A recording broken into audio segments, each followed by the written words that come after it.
Hey everyone! I hope you're all doing well. In today's video, let's cover the three most important 7 markers. Let's begin.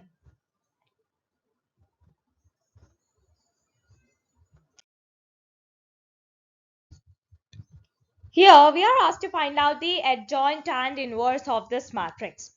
Well, before anything, I'll first find out the determinant of this matrix because inverse of matrix exists only when determinant is not equal to 0.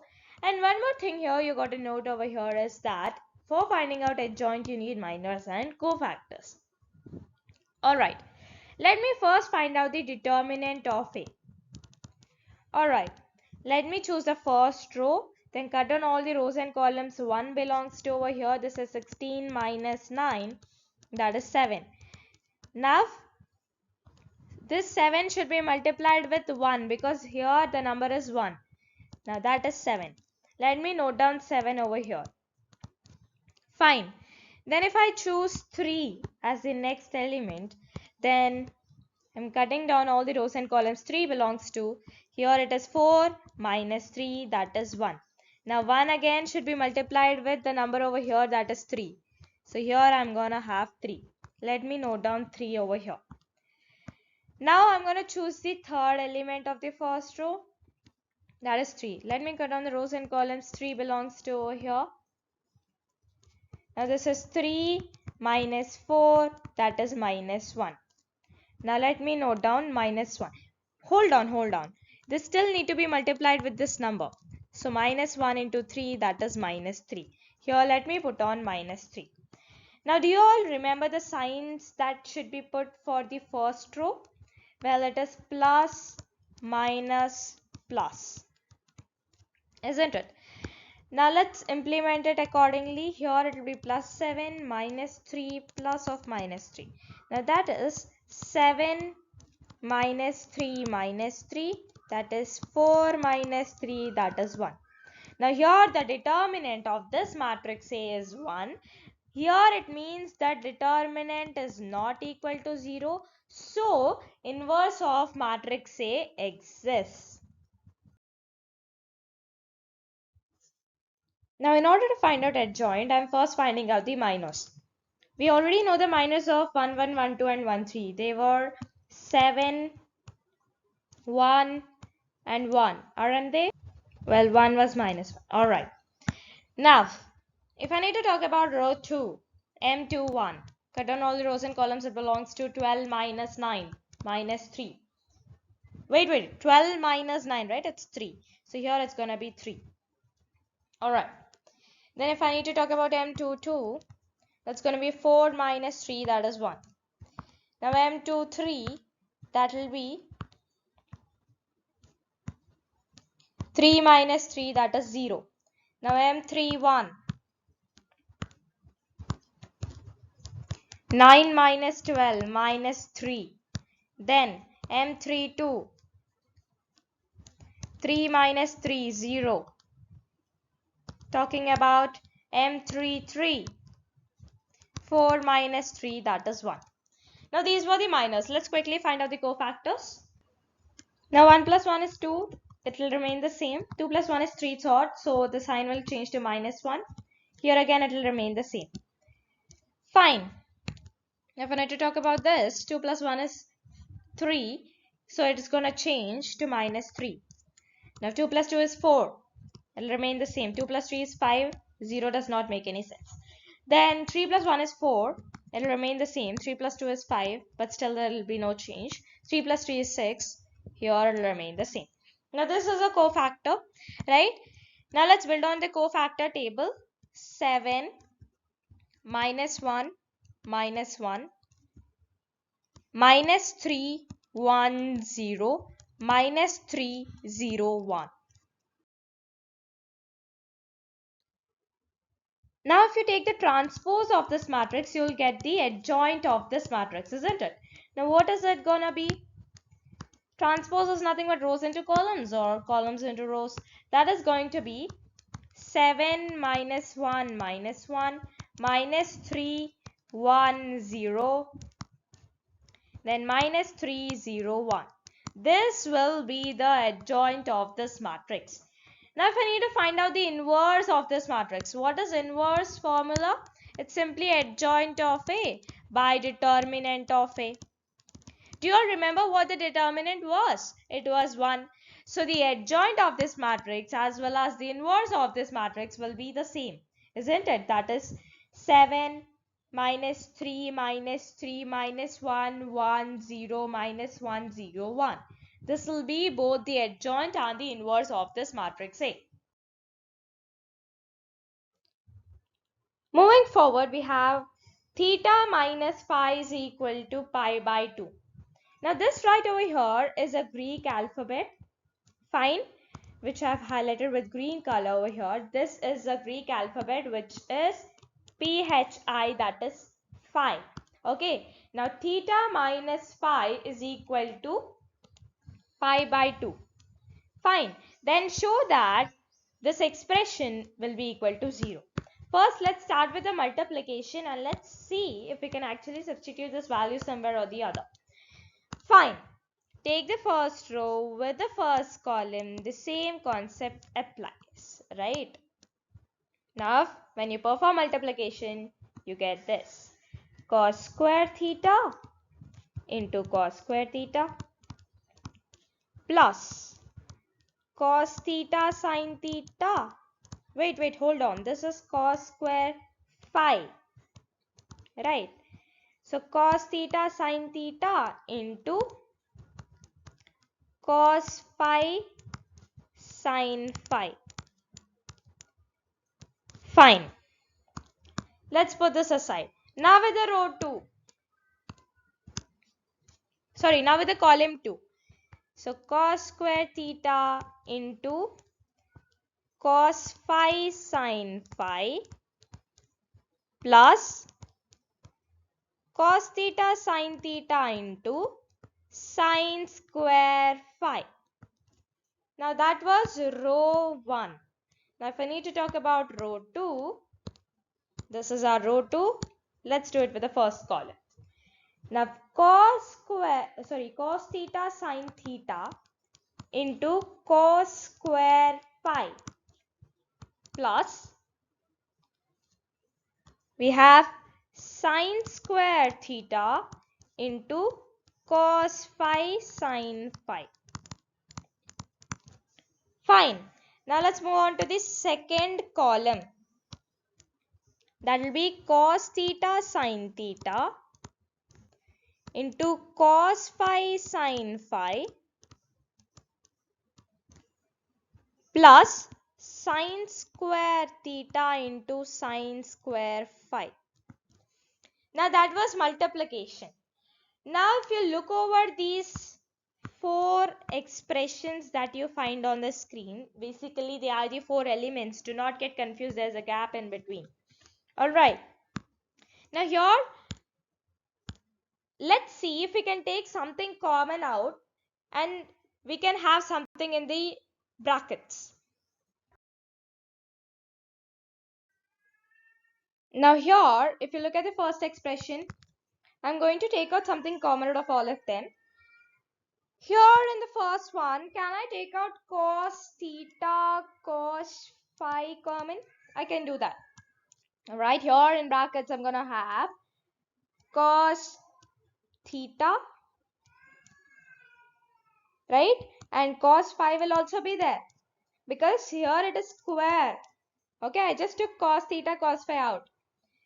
Now plus, I took cos theta, cos phi out. So I'll have sin theta, sin phi in my brackets.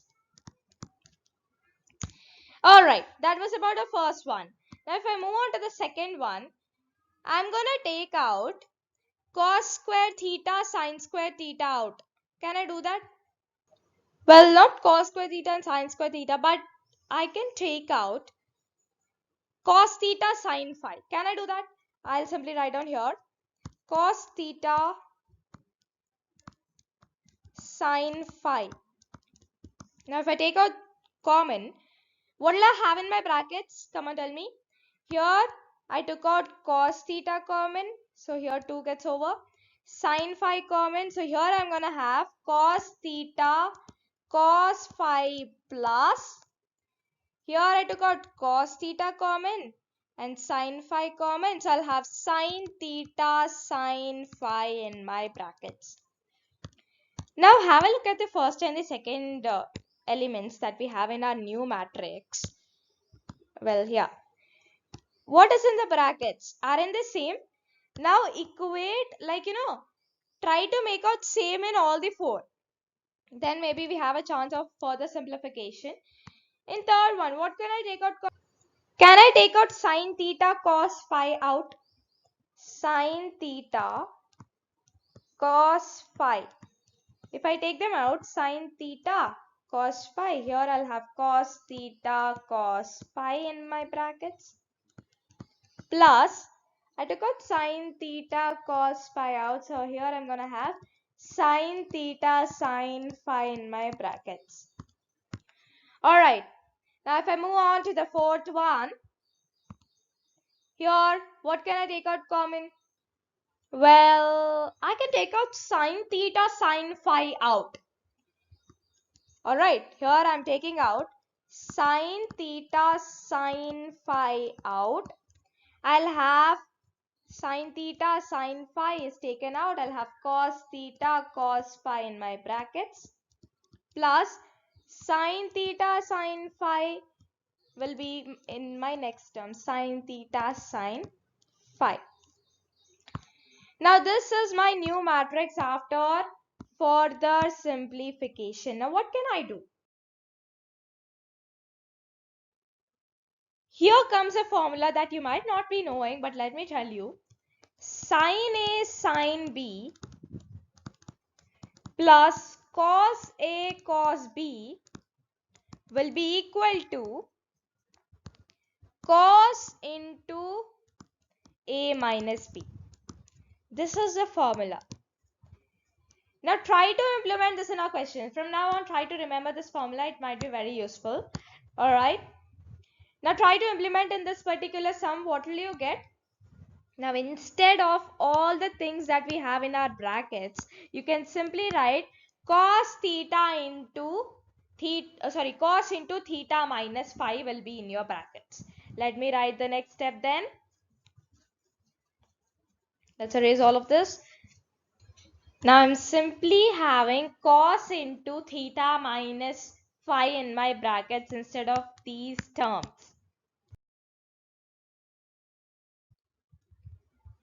Now theta minus phi, what is that in the question that is given to us? It is equal to pi by 2. So that is simply equal to pi by 2. So cos theta cos phi into cos pi by 2. This will be the same for everything.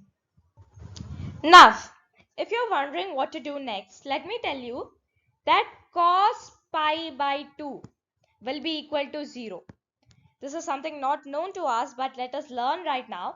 Cos pi by 2 will be equal to 0. Fine. That is a concept of radians that you will be learning in your higher grades. Now, cos theta cos phi into 0 will be 0. A new matrix, I am writing it over here. 0. Cos theta sin phi into 0 will be 0. Again, for everything, it's going to be 0. Isn't it?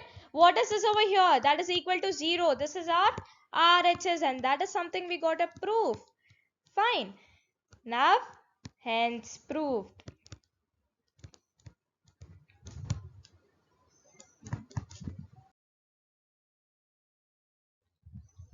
Moving forward, we have A is equal to A1, B1, C1, A2, B2, C2, A3, B3, C3 is a non-singular matrix. What is a non-singular matrix?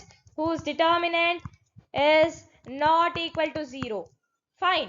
Then show that A is invertible and A to the power of minus 1 is equal to adjoint of A by determinant of A. Now, well, this is a formula proof and here you need to memorize some stuff, what you have to do first and what you have to do next.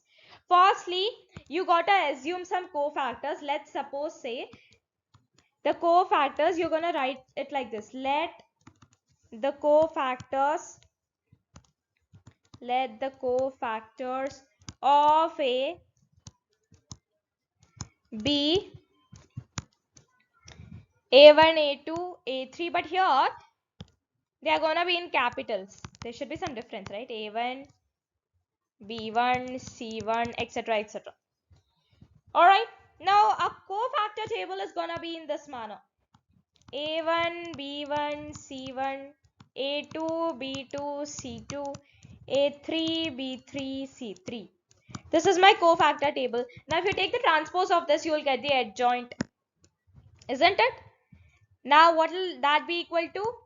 A1, B1, C1, A2, B2, C2, A3, B3, C3. Now this is my adjoint. Now firstly, for this proof, you got to find out adjoint. Okay, first find out the adjoint. Then second step will be multiply A and adjoint. That means multiply matrix A with adjoint of A. Okay, that is gonna simply give us this. Let's display it. Yes. So this will be the multiplication of matrix A into adjoint, into its adjoint basically. Now here I want to tell you all a simple concept that all the same coefficients will be equal to det A, that is determinant of A, and all the different coefficients, do not worry, I'll explain you all of this, and all the different coefficients will be equal to 0. What do I mean by same coefficients, different coefficients? Now if you look at here, 1, 1, 1, 1, 1, 1. All of these here are same. They are called as same coefficients and they will be equal to determinant of A. Now on the other hand, if you look at this, 1, 2, and they are different, right? 1 and 2, they are different. So these are different coefficients, they will be equal to 0. Now how do I simplify this matrix? Look at this concept. This is very easy, but you have to remember it. Alright. Now this matrix will be further simplified in this manner. I'm writing this down here. Now the first element will be equal to determinant A because here all of the coefficients are same. Now the second one will be equal to 0 since they are different. Now if you look at the third one, 1 and 3, they are different. Again I have 0. 2 and 1, they are different. 0. 2, 2, 2, 2, 2, 2, they are same. So here I'm going to have determinant A. Fine. I hope you got the concept. Then I have 2, 3, they are different. Again I'm going to have 0. 3, 1, they are different. 0. 3, 2, they are different. 0. 3, 3, they are same. So here I'm going to have DETA. That is determinant of A or det A, you can call it. So this is my simple matrix that I have. Now look at how I'm going to simplify this further.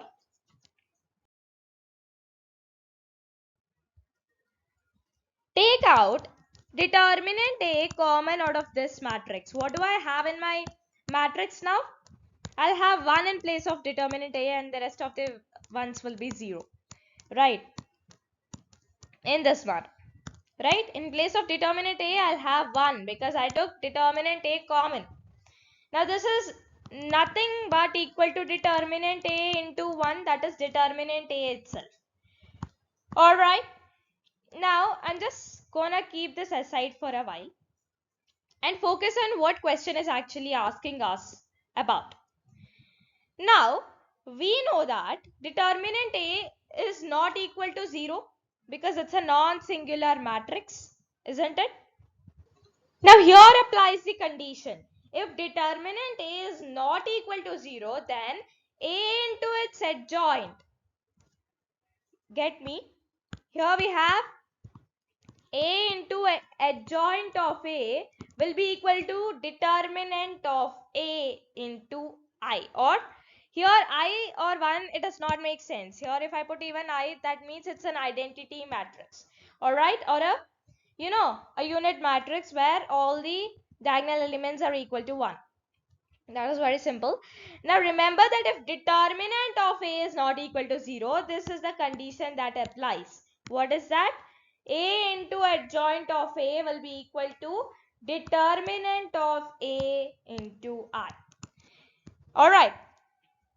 Now, if I take on this further simplification, since I want to prove this, I'm gonna have this condition over here. Can I take out determinant A from here and transpose it over here? What I'll get? I'll get adjoint by determinant A. Here this is adjoint A by determinant A. Will be equal to I or 1, whatever you call it. But since in question we do not have anything like that mentioned, you can take it as I. Alright. Now further, I'm gonna have this A over here. I'm gonna transpose it to here. I'll have adjoint of A by determinant of A is equal to I by A. Now what is I by A? It is nothing but 1 by A, that is equal to inverse of A. That is simply equal to adjoint of A by determinant of A is equal to A to the power of minus 1. And that is what we wanted to prove, isn't it? So hence proved. As simple as that. Well, that brings us to the end of this video. Make sure you hit the like button, share and subscribe. Thank you.